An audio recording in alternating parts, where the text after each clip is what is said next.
Oh my God, I just realized like how wrinkled this hoodie is. Holy crap. The screens are small enough, no one's going to notice. Nobody's going to notice. I mean, I've washed this like 5 times. I don't know why it's so wrinkled. And by the way, this isn't sponsored by Spinnin', although it should be. I just figured I'd wear it for the occasion.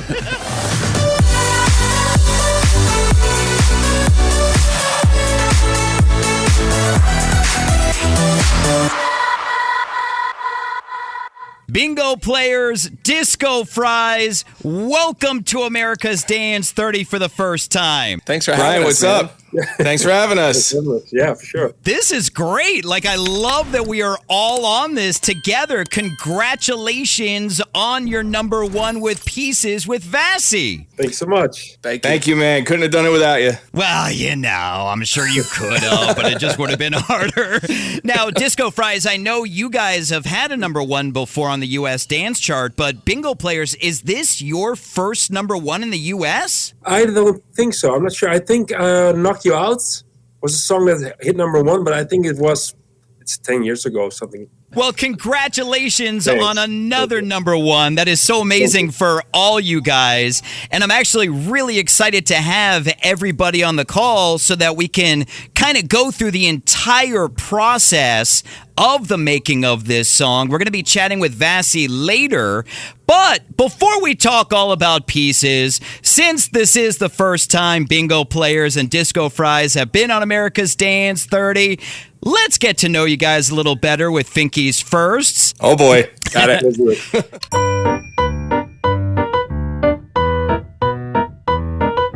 Now, Martin, I know that you and Paul created Bingo Players back in 2006, was it? Yeah, correct. Now, was Bingo Players the first name that you guys went with, or were there other ideas for names? No, it was basically the first name we picked because there was a guy that was on a chat program called MSN Messenger, and we had to choose a name, and we thought like Daft Punk, Audio Bullies, like a collective name, something abstract will be cool, and then we saw Bingo Player. I'm a bingo player, he called himself something, and we're like, we take that name, and then we chose it, and afterwards we were like, did we choose the right name? Because it sounds kind of stupid, so we had to stick with it because we had some songs were doing well, and we couldn't go back, so it's been Bingo Players forever. Now, does he know that, whoever that person was? Yeah, we told him if we can use his name for an artist name, so that is amazing. Now, Disco Fries, same thing. I know that you guys met back in 2004, is it? Yeah. Yep. Was Disco Fries the first name you guys were going to go with? So we were doing a bunch of remixes at that time, and we hadn't put anything out yet,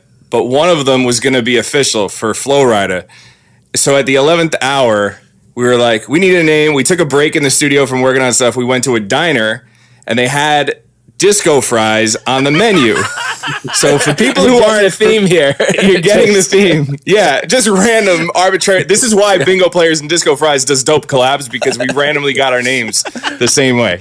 But yeah, Disco Fries were on the menu, French fries with cheese and gravy, and that's it. Stole the name. I had no idea that Disco Fries was actually a food. When I was Googling some stuff, one thing that came up was, what's the difference between Disco Fries and poutine? I didn't even know. I was like, what? That's a food? Yeah, Disco Fries is the dirty American version of poutine. That's the short of it. Now, do you guys remember the first Disco Fries show that you guys did? Yes, I do. It was in Boston, and it was, I want to say it was at this small bar. I can't remember the name of it, but it was for primarily, like, Indian families were there doing a celebration. So the biggest record of the night was Punjabi MC, and we didn't really have any other like traditional Indian music to play. So we just went back to Punjabi MC, and every time we dropped it, which we probably dropped it 8 times, it was the biggest record of the night. Oh my God. And now was that your first time like DJing together? Together, yeah. And for me, my first time DJing, period, because I learned DJing as Disco Fries grew, but Nick has a longer history in that than I do. And Nick, what about your first show DJing? How bad was it? First of all, the speakers were about as tall as me, and I had my dad bring them in a Honda Accord. So he had to bring one at a time, and it was at a school. I got paid $75, which now, thinking about inflation, like that was a pretty good rate for somebody's first gig. But yeah, it was interesting. Now, Martin, how about you? What was the first bingo player show? That was in our hometown. We got invited by a friend to play we have Queen's Day. It's like a day of celebration of the Queen. And we did a show in our hometown, and we were very nervous. Didn't know how to play. We practiced a little bit on CDJ somewhere else, but we didn't have any clue how to work it really. But we managed to do it, and by chance there was somebody from another club standing there, and he was like, "You guys want to play at my club?" A few weeks later, we were like, "Yeah, for sure." So that's how things start to So I guess it didn't go that bad. No. We were prepared, but the first show, you're always super nervous about it, and friends and family coming to watch is like an extra weight, when you perform. So I'm sure bingo players can relate to this, but you always want to play the festivals and do the biggest thing at the beginning of your career. But now, once you get to do all that stuff, thinking back to those early gigs is that was so much fun to have those new experiences and stuff. You can't match that energy. Now, just going off of what you were saying, Martin, I remember having to host at my best friend's wedding, and I don't think I have ever been more nervous in my life because it's all friends and family there. You're like, it's not strangers at that point. So if you screw up, you're never going to live it down. Exactly. Now, do you guys still get nervous when you go up on stage? For me, yeah, sometimes. But like I said, the smaller the venue, the more intimate it is. For me, it's not nervous or of course I know my stuff, but it's more people look directly at you. When you're on a big stage, you can see them as one a big blur, mass. yeah. So it's less personal. And when people are really personal, I love those vibes, in small clubs. But sometimes it's a bit more not nervous, but you're more. I totally get it because you can see those faces just staring at you. Absolutely. Now, Nick and Danny, what about you guys? Nah, I got to say it's the opposite for us because we haven't played to massive festival crowds. So the idea of screwing something up and having 10,000 people turning and looking at me, that makes me nervous. I can handle a couple randoms right in front of the DJ booth. Yeah, I mean, we've done the EDCs and stuff in the past. It's we think those through pretty thoroughly. Whereas you go into a smaller venue or whatever, you're allowed you can take more risks. It's a little more loose in that way, and we could play some throwback records, which is fun. But yeah, it is when somebody's in your face in the booth, you're like, come on, guy. Come on, guy. I'm pretty much the same way. When it's speaking in front of 20,000 people, it's not really an issue. But if I'm in a meeting where it's just going around a table with, oh my God, my anxiety is just building up, with 10 people in there and that everybody's listening to every single, oh my God.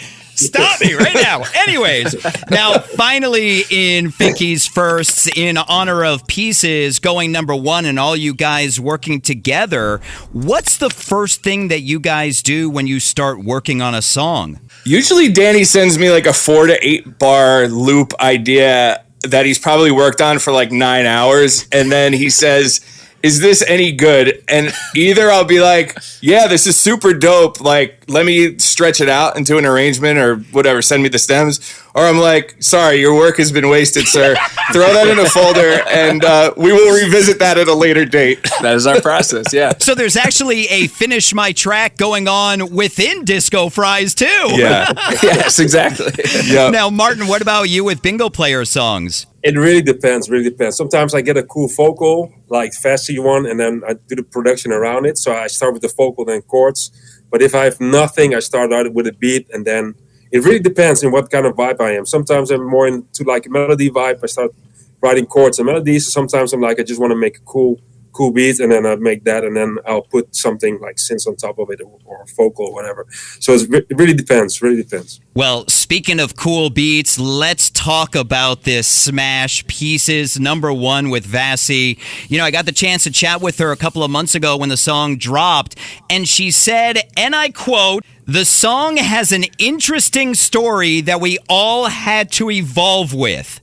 Can you guys share what this story is? She wouldn't tell me.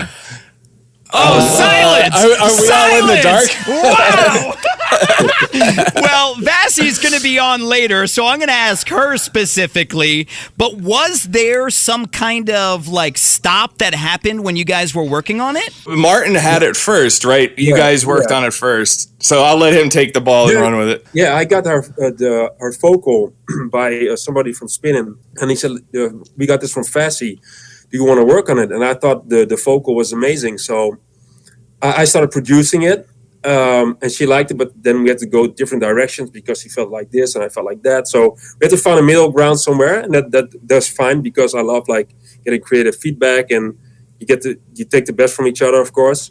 And then I think there was some point you guys got in touch with my management, right? Joe sent you the song, and you guys were like, we can jump on this because it can be better. And I was also hitting like a dead end with the song somewhere. You guys finished my track. It's actually similar. We did the same thing on Forever Love with Martin. Like, we had started that one, and then we hit a wall, and we were like, yo, can you jump in on this and like do your thing? So it was almost like reverse with this record. It's kind of cool. Now, if you guys are collaborating with somebody and you do butt heads, at what point do you, I guess, give in, or do you just keep fighting the fight? Well, it sort of depends. You got to like pick your battles. If it's something we feel really strongly about, maybe we'll give up on something else. And I feel like that happens internally with Nick and I. And then when we bring in another producer and a vocalist, like you start to learn like it's not worth fighting over it. And honestly, most of the stuff that we argue about at the end of the day are like tiny little details that no one else is going to hear. Nobody notices. Well, speaking about those tiny little details, I always love finding out how many versions there are of a song from when you start working on it until you finally put it out. Now, this is going to be interesting because there's so many aspects to this song. Martin, how many V's were there when you were working on it? I think over 20 for sure. And is it just little, or is it, because I've worked with VASSY, I know how particular she can be.